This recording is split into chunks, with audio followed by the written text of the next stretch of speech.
अभी ही क्यों नौबत आन पड़ी है पीएमओ को मीटिंग करने का? आप तो 16 तारीख के बाद भी कर सकते थे। जब 16 तारीख से देख रहे हैं कि ट्विटर पर ट्रेंड कर रहा है, युवा आवाज उठा रहे हैं, 24 तारीख तक आवाज उठा रहे हैं, तभी तक कहाँ थे? बहुत ज़रूरी है। हिंदू मुस्लिम मंदिर मस्जिद छोड़ करके सरकारों को शिक्षा, स्वास्थ्य और रोजगार पे ध्यान देने की ज़रूरत है, क्योंकि बेरोजगारी का बम फूट चुका है। अब सस्पेंड क्यों नहीं कर रहे हैं? अब सस्पेंड कर दीजिए सारे आरआरबी के अधिकारी को।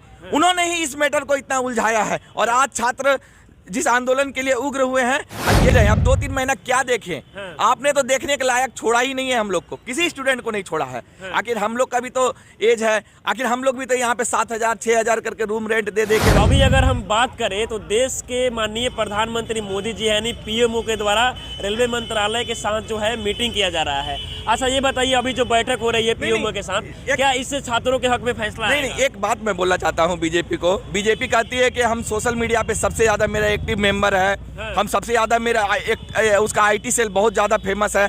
आखिर अभी ही क्यों नौबत आन पड़ी है पीएमओ को मीटिंग करने का? आप तो 16 तारीख के बाद भी कर सकते थे। जब 16 तारीख से देख रहे हैं कि ट्विटर पर ट्रेंड कर रहा है, युवा आवाज उठा रहे हैं, 24 तारीख तक आवाज उठा रहे हैं, तभी तक कहाँ थे? आखिर कहाँ थी इनकी खुफिया एजेंसी? कहाँ थी कि और उनका आईटी सेल कहाँ था? आईटी मंत्रालय कहाँ था? आखिर क्यों नहीं छात्रों का आवाज को सुना गया? आज अचानक जब उन पे मुसीबत आन पड़ी है, जब छात्र अपना हक मांगने के लिए अब रोड पे आ चुके हैं, तब इन्हें अब दिखने लगा है कि पीएमओ में मीटिंग करना है, ये करना है। इससे पहले हो जाता तो इतने छात्र आज पिटाते नहीं, लाठीचार्ज नहीं होता, इतना नुकसान भी नहीं होता। नहीं, हम लोग तो खुद हम लोग पढ़ने के लिए आए हैं। कोई जमीन बेच के आया है, कोई माँ का गहना बेच के आया है, कोई घर को गिरवी रख के आया है, किसी का माँ का ऑपरेशन है, वो रोक करके उस पैसा से यहाँ पढ़ रहा है। हम लोगों को क्या जरूरत है? हम लोग तो स्टूडेंट, हम लोग तो पढ़ने वाले हैं। हम लोग को क्या ये सब लोचा में फंसने का था? आखिर आपने ही तो विवश कर दिया स्टूडेंट को रोड पे उतरने का। और आज जब स्टूडेंट रोड पे उतरे हैं तो आप पीएमओ को मीटिंग कर रहे हैं। अब रेल मंत्रालय, आखिर ये भ्रष्ट रेलवे विभाग को आप सस्पेंड क्यों नहीं कर रहे हैं? अब सस्पेंड कर दीजिए सारे आरआरबी के अधिकारी को। उन्होंने ही इस मैटर को इतना उलझाया है। और आज छात्र जिस आंदोलन के लिए उग्र हुए हैं, आज ये करने का सबसे बड़ा दायित्व है आरआरबी का। उन्होंने ही छात्रों को उकसा के ये करने पर विवश किया है। कुछ और भी युवा है, उनसे भी हम बात करेंगे। ये बताइए, अभी जो बैठक हो रही है रेलवे और पीएमओ के द्वारा, क्या लगता है आपको, आप लोग के हक के लिए फैसला कोई अच्छा आएगा? फिलहाल मुझे तो इस सरकार से कोई भी उम्मीद नहीं है। बदलाव बहुत ज़रूरी है। हिंदू मुस्लिम मंदिर मस्जिद छोड़ करके सरकारों को शिक्षा, स्वास्थ्य और रोजगार पे ध्यान देने की ज़रूरत है, क्योंकि बेरोजगारी का बम फूट चुका है। अच्छा ये बताइए, जब आप लोग ट्विटर पर ट्रेंड करा रहे हैं तो उससे कोई असर नहीं पड़ रहा है, ग्राउंड में निकल रहे हैं तो लाठी चार्ज किया जा रहा है, पीटा जा रहा है बेरहमी से, ऐसे में अब आप लोग क्या करेंगे?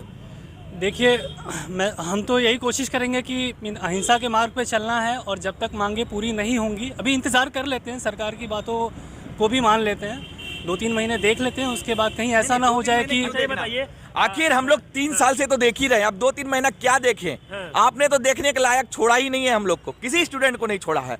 आखिर हम लोग का भी तो एज है, आखिर हम लोग भी तो यहाँ पे 7,000 6,000 करके रूम रेंट दे के रहते हैं, तो हम क्यों रुके?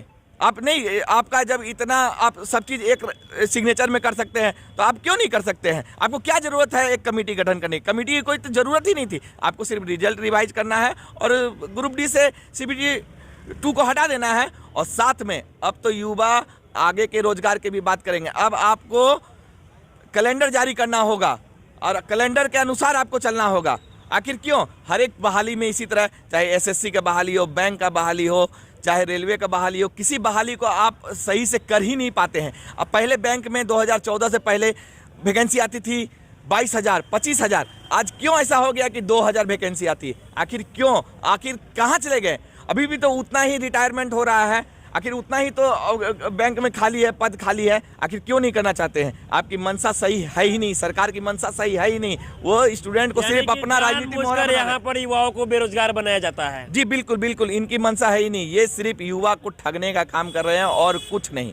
सिर्फ इनका एक ही मकसद है कि युवा को कैसे ठगा जाए, बरगलाया जाए, और कुछ नहीं। हम लोग अहिंसा पूर्वक आंदोलन कर रहे हैं और हम लोग अहिंसा पूर्वक ही आंदोलन को जारी रखेंगे जब तक हर एक युवा का अपना अपना हक नहीं मिल जाता। अब हम लोग रुकने वाले में से नहीं है। तो जैसा कि हमने कई युवाओं से बात किया, इनका कहना है कि जब तक जो है सरकार जो है इनकी मांगे को पूरा नहीं करेगी तब तक ये लोग फिर से शांतिपूर्ण तरीके से प्रोटेस्ट करते रहेंगे। हालांकि अभी अगर देखा जाए तो पीएमओ और रेलवे की जो बैठक बुलाई गई है, देखना ये होगा कि आगे क्या कुछ फैसला आता है। आप बने रहें प्रिंसिपल ऑफ न्यूज़ के साथ। बहुत बहुत धन्यवाद।